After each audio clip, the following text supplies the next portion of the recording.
Good evening. जब कोई आपसे कहता है गुड इवनिंग तो बदले में आप मुस्कुराकर उसे गुड इवनिंग ही कहते हैं या फिर कभी कभार यूं ही मुस्कुराकर जवाब दे देते हैं। लेकिन क्या आपने कभी सुना है कि गुड इवनिंग ने सब छीन लिया? एक जाम ने 12 लोगों की जान ले ली। आखिर अलीगढ़ शराब कांड का सच क्या है?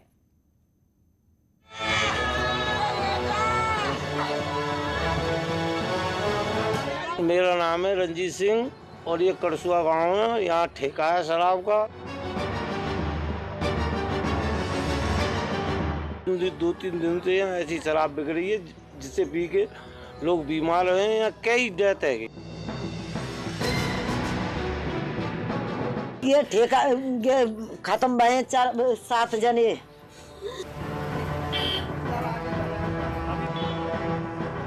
दारू में कुछ जहरीली कुछ मिलाया हुआ था। यहाँ पे प्लांट है, वहाँ पे काम करते हैं वर्कर लोग, वो भी मर चुके हैं। उन लोगों ने शाम के समय ठेके से शराब खरीदी और उसी को पीने से उनकी मृत्यु हुई, जो जानकारी में आया। पुलिस कार्रवाई है प्रारंभ हो गई है और जो भी दोषी हैं उनको हम शीघ्र जो है बड़ी बात। अलीगढ़ में शराब पीने से 12 लोगों की मौत हो गई। शराब पीने से हुई मौतों के बाद पूरे इलाके में मातम है। एक तो कोरोना की वजह से हुई मौत के सदमे से निकल नहीं पाए थे, इस बीच जहरीली शराब ने कई लोगों की जान ले ली। आखिर ये हुआ कैसे?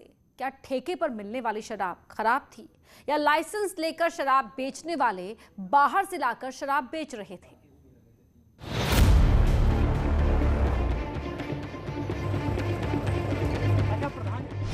घर में मातम,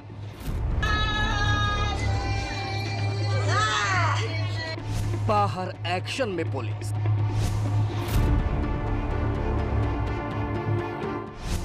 लेकिन इन मौतों का गुनहगार कौन है?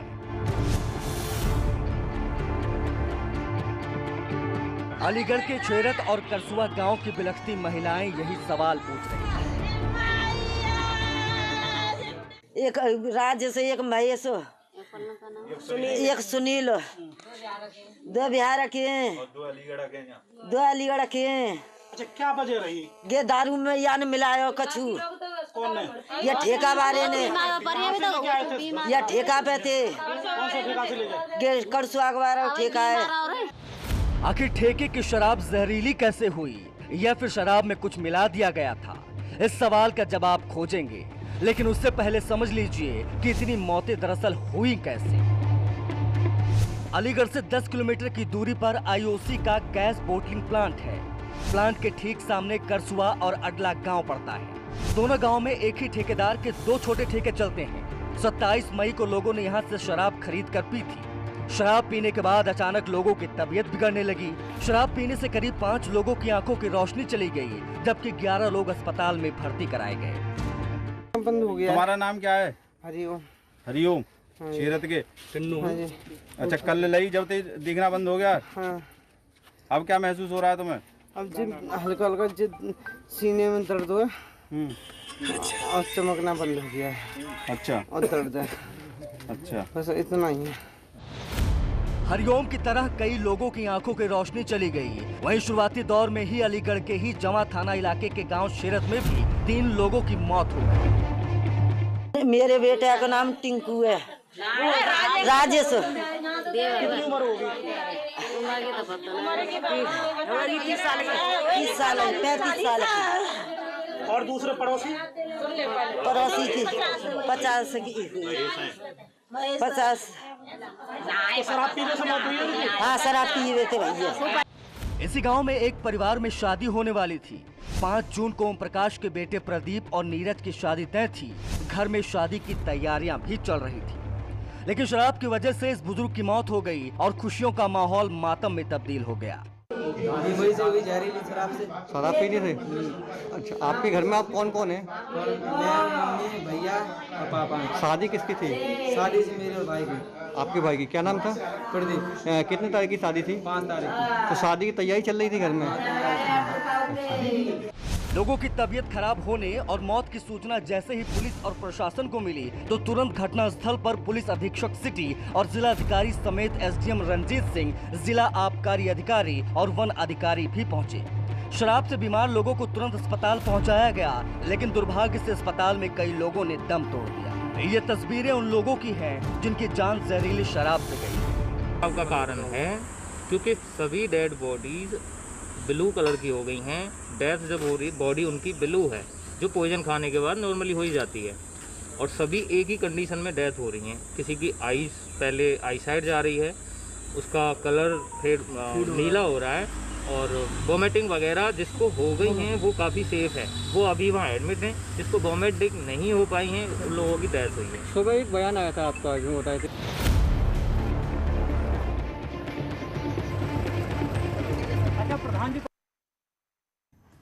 बताया जा रहा है कि इन लोगों की मौत गुड इवनिंग ब्रांड की शराब पीने से हुई। ये शराब वेब डिस्टिलरीज के अलीगढ़ प्लांट में बनाई जाती है। पुलिस ने गुड इवनिंग की बोतलों को कब्जे में लेकर जांच के लिए भेज दिया है, लेकिन सवाल ये है कि क्या सच में उसी कंपनी की है ये शराब, या ऊपर से सिर्फ रैपर लगाकर बेचा जा रहा था? क्या ठेके में इस कंपनी की शराब आती थी?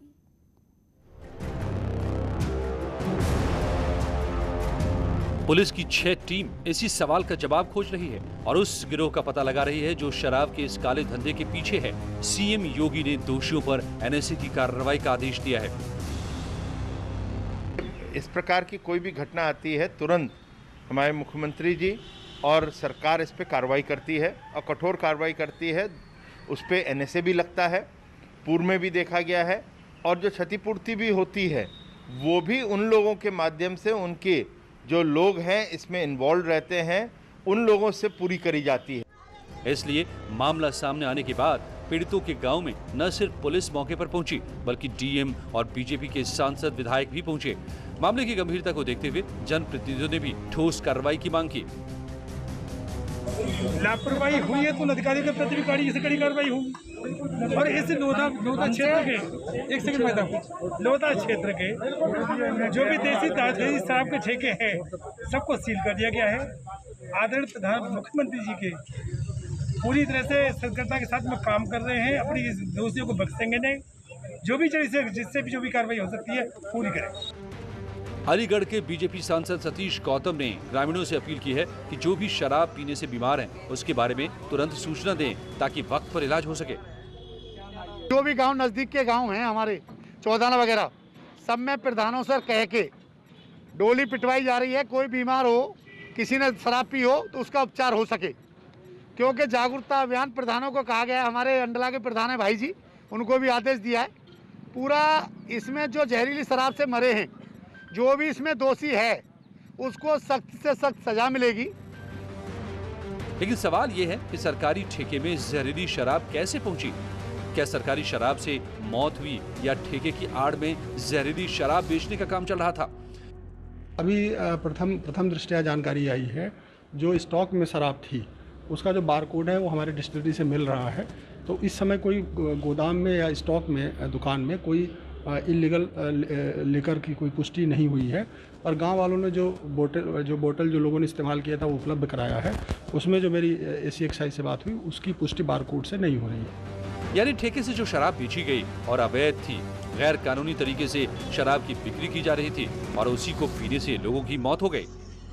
मैं यही बात क्लियर करना चाह रहा हूँ, यही जांच का विषय है। इसलिए ही वो पौवे भी हम लोगों ने जो शराब है गाँव से भी कलेक्ट की है और ठेके से भी कलेक्ट की है, दूसरे ठेके से भी कलेक्ट किया, जो उसका दूसरा ठेका बताया जा रहा है वहाँ से भी कलेक्ट किया। मृतकों के घर से ही शराब की पौवे बरामद हुए सर? हाँ, वो हम लोगों ने ले लिया और उसको हम विधि प्रयोगशाला या जांच के लिए उसे भेजेंगे।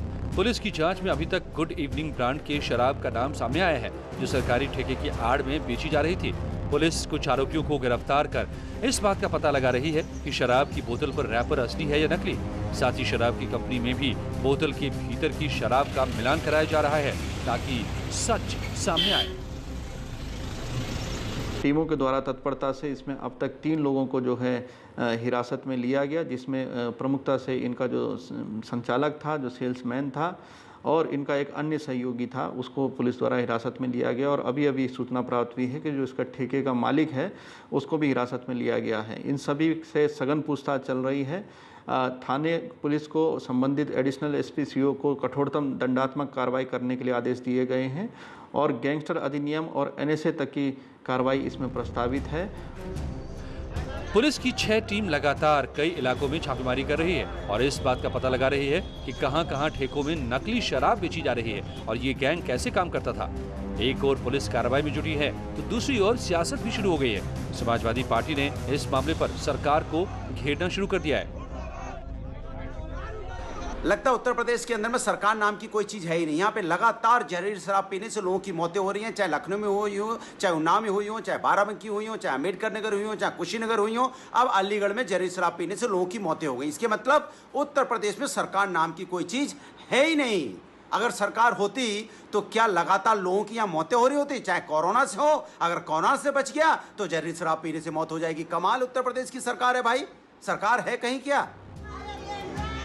हालांकि मुख्यमंत्री ने इस मामले को गंभीरता से लेते हुए आबकारी और गृह विभाग के अधिकारियों को तुरंत तलब किया और कहा कि दोषियों की संपत्ति को जब्त कर उसी से पीड़ित परिवार की मदद की जाए।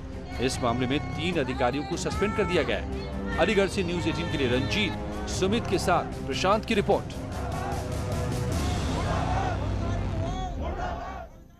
और यहाँ वक्त हो गया एक छोटे से ब्रेक का।